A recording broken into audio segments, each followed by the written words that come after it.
Well, that was fun, isn't it? Wasn't it? Isn't it? Wasn't it? Mariners win 3-0. So excited to be doing my very first recap for Mile Y. We'll call this season 1, episode 1 of recaps. Really, really strong win. And I think you have to start with the starter. Luis Castillo shoved. And I think even his line is almost misleading for how well he pitched. 6 innings, 1 hit. It was hit hard. It did almost did in fact it did scare the crap out of me because it went right back through his beautiful hair. But no walks, 6 strikeouts. I think he was even more dominant than that. Yeah, the strikeout totals you see higher. You'll see higher for sure. But I thought he was so good tonight. And I was worried because I will admit he looked like he was overthrowing to start. He gets 3-0 on Quan, but battles back, able to get that out. The Guardians have a bunch of guys who are tough to strike out in this lineup. And some of it because they're aggressive, and some of it because they just have really good bat to ball skills. But I was really impressed with what Castillo did tonight. So, how we'll do this is we'll kind of talk about what happened in the game. This one's fairly easy because very little happened in the game until the 8th inning. I will say the Mariners offense, only the 3 runs. That's 3 more runs than Cleveland scored. That's how math works. I thought was okay tonight. They swung through a bunch of middle pitches. And I did talk about this a bunch. Thank you everyone who came out for the live chat tonight. I know there weren't a ton of views and it was mostly 2 or 3 people talking. I so appreciate those 2 or 3 people talking, man. I had so much fun. So much fun watching this game and getting to chat with people about baseball for 2.5 hours. It was awesome. So yeah, nothing happens in this game until through 7 innings, through 7.5 innings, and we get to the bottom of the 8th. And if Luis Castillo wasn't the hero of this game, you got to say it was Ty France. And I'm literally watching the highlight right now. Ty France did not exactly get all of this baseball, it looks like, but he drives it out. He scores a couple of runs. That is enough for the Mariners to take a 3-0 lead and ultimately the victory. And look, was it the cleanest game they've played? No. Was it a dominant offensive effort? No. But you saw how this team is going to win games. You saw how the Seattle Mariners are going to be a potential World Series contender because their starting pitching is elite and their bullpen is really flipping good. We've got to talk about Matt Brash. I mean, the slider that he threw Jose Ramirez for the second strikeout, he made Jose Ramirez look like Chris Crawford at the plate. And Chris Crawford is not good at the plate. And I am Chris Crawford. So I know I am not good. That is one of the most impressive, even giving up the hit, and it was hard contact. It was a fastball that he left up. Even with that, just so dominant. And you see why the Mariners love this arm so much. Don't know if he's ever going to throw enough consistent strikes to be a starting pitcher. But man, oh man, he was impressive. And then Paul Sewald, right after him, solid in his effort. Andre Munoz, not so good. Ends up getting the job done, but it wasn't his best by any stretch of the imagination. His slider was not great tonight. It just wasn't.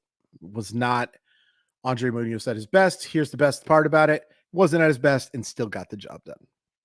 That's what you love to see, battling through that. Let's talk about the offense a little bit. So Shane Bieber's a tough cookie. It's a tough guy to be at the plate. But they swung through a lot of middle pitches tonight, or swung and hit it and just didn't make hard contact. Julio, in particular, tonight got some pitches to hit that he's normally going to drive. Teoscar Hernandez got some pitches. Big Dumper got some pitches to hit for sure that he normally can mollywop. But they didn't.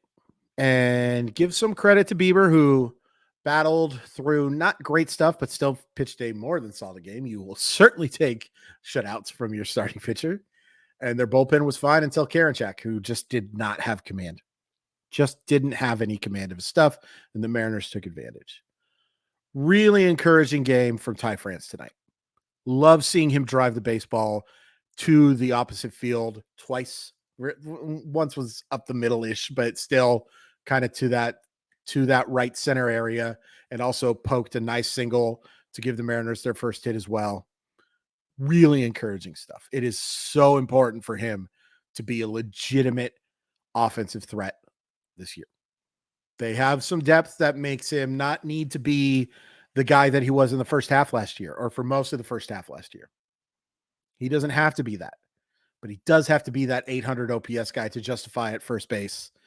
And with this revolving door at DH, I think it's really important for him to play well. Kelnick made some hard contact, looked pretty good in his plate appearances. Only the one hit, but we'll take that. And the most important thing is he looks comfortable. He looks comfortable at the plate.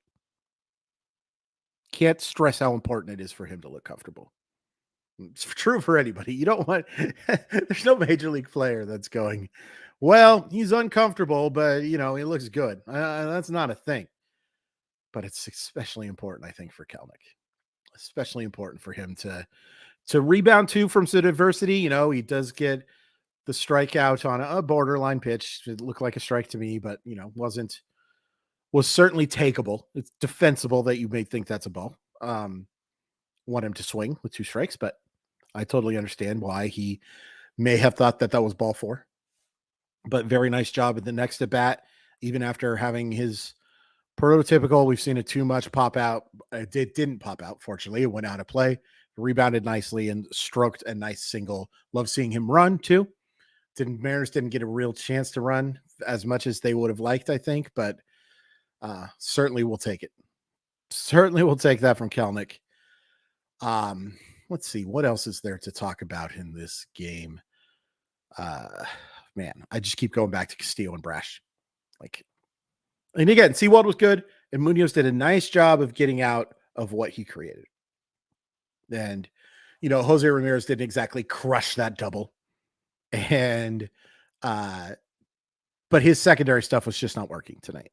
Sliders were up when they weren't trying to be up, and the stuff that he was trying to locate down just didn't have that same movement or depth that we want to see from that pitch from him. Not a disaster, but he didn't pitch great, and it's great to see that even with him not at his best, he was still able to get the job done. Julio again swung through some pitches, or swung through again is not the correct term, but I'm very tired. By the way, I met Jerry DePoto today. That was fun. He was very nice. Shook my hand, took a selfie with me. It's on Twitter. Should have 1 billion likes by now. Again, thank you to everybody who came to the live thing, but also thanks to everybody who came to Jimmy's on First today to support all of that stuff. It was a bit of a crazy day for me. I drove from Shelton to Seattle. Got to have lunch with my good buddy Jessamine McIntyre, and then recorded a Molly Wop special show. And the thing that was crazy about it was, so the 1 o'clock guest for Ian was Andres Munoz. Got to say hi to him. Very nice. The guest after him was John Stanton. I shook his hand. Didn't get a chance to say a whole heck of a lot. Probably doesn't care too much what I think about anything. And then me and my buddy Nathan Bishop, and we did a mollywop for about 40 minutes or so. And then Jerry DePoto. So the lineup was Munoz, Stanton, Chris Crawford and Nathan Bishop, and Jerry DePoto. What one of those things isn't quite like the other? All due respect to Nathan, who's great. I'm not. And I don't deserve to be in that lineup. But I had a blast. And I got to meet so many people who said such nice things about the Molly Wop show and about how they're subscribing to the YouTube channel. And I cannot tell you how much it means. Things did not look great for me a couple of months ago when I got laid off from NBC, and I wasn't quite sure what the heck I was going to do. But I came up with a couple of seems like decent ideas in the Patreon and this YouTube channel, and RotoWire reached out very quickly, and I've loved my time with them. And again, we're here to talk about the Mariners and game 1 and all that, but man, I appreciate the support. It just means so much when you have no idea what the heck is going to happen, to have people reach out and basically say that they respect your work and don't hate you. It's a wonderful feeling, man, especially for someone who has to be liked. It's a wonderful feeling that some people do. Tomorrow, we've got Robbie Ray against Hunter Gaddis. Quite the mismatch. I imagine Gaddis will be on a short leash. Somebody who brought up actually in the YouTube chat that Xavier Curry is on the roster would imagine that he could be the long guy in the situation. So it's a matchup the Mariners should win. Baseball, anything can happen, but it's a matchup the Mariners should win, especially how good Ray looked in his time in the Cactus League. But yeah, what were your takeaways from the first game?